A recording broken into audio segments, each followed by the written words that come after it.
மரிய வாழ்க சொல்வோருடைய எண்ணிக்கையை அதிகரித்து பிரைஸ் தி லார்ட் அப்படின்னு பெருமையா பேசிக்கிறாங்களே யாரு? எதிரியின் வயலில் உழுது கொண்டிருக்கும் அடிமைகள். அவர்களுக்கு எதிராக செயல்படுவதுதான் அந்த எதிரியை அடித்து ஒழிக்க பார்க்கும் செயல். அதனால அதுக்கு ஒரு சிலர் பாடுபடுகிறார்கள். எங்க திருச்சபையில் அவர்கள் தான் மறைசாட்சி என்று சொல்கிறோம், புனிதர்கள் என்று சொல்கிறோம், அப்புறம் டாக்டர்ஸ் ஆஃப் த சர்ச்னு சொல்லுவாங்க. இவங்களாம் என்னன்னா திருச்சபை வளர்க்கறதுக்காக பாடுபடுகிறார்கள்.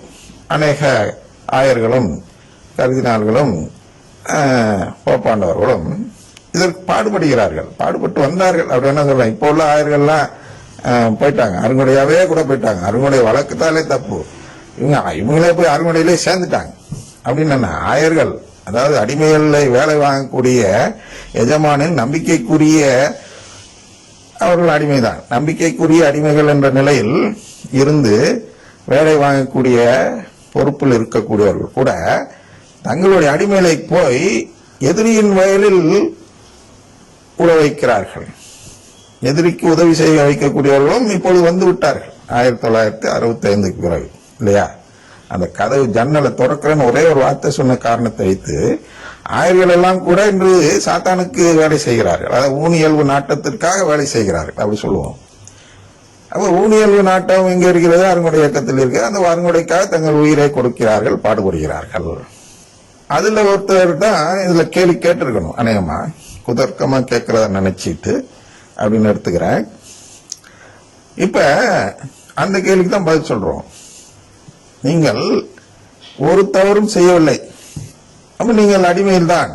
உங்களுக்கு உறவு கொடுக்க வேண்டிய தேவை கடவுளுக்கு இல்லை. நீங்க எக்ஸ்ட்ரா ஆர்டினரியா செயல்படுறீங்க, அப்பதான் அவர் நிச்சயமா உறவு கொடுப்பார். அதான் மற்றவர்களோட நீ பெரிதா செய்து விட்டது என்ன அப்படின்னு கேட்பார். எங்க ஒரு கணத்துல அரைஞ்சா மறுகணத்தை காட்டு. ஏன் சொல்றாரு? நீ சாத்தானை ஒழிக்கணும். மறுகணத்தை காட்டு அறநெறி வளர்க்கல, சாத்தானுக்கு எதிரான செயல். ஒன்னு கேட்டானா ரெண்டு கொடு.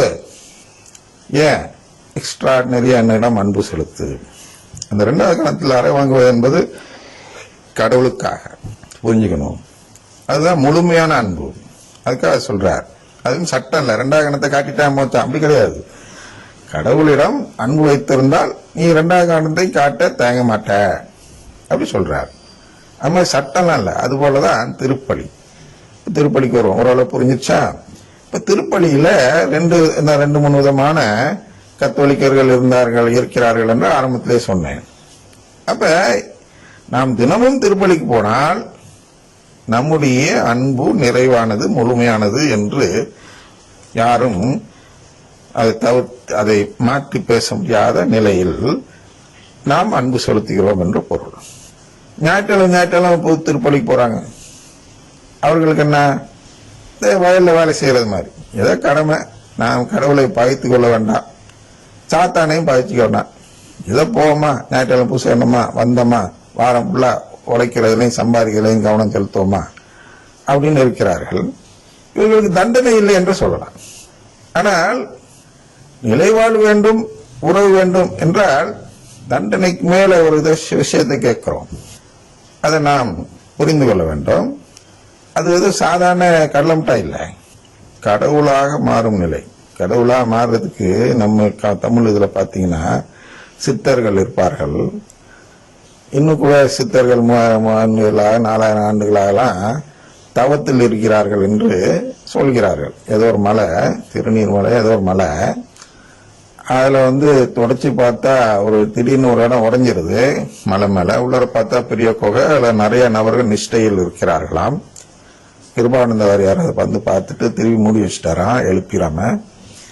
அதுபோல சொல்வார்கள், நிஷ்டையில் இருப்பது பல ஆயிரம் ஆண்டுகளாக என்றெல்லாம். ஏன் சொல்கிறார்கள் என்றால், சாகா வரம் பெற. காயக்கல்பம் என்று நம்மிடம் ஒன்று இருக்கிறது தமிழகத்தில்.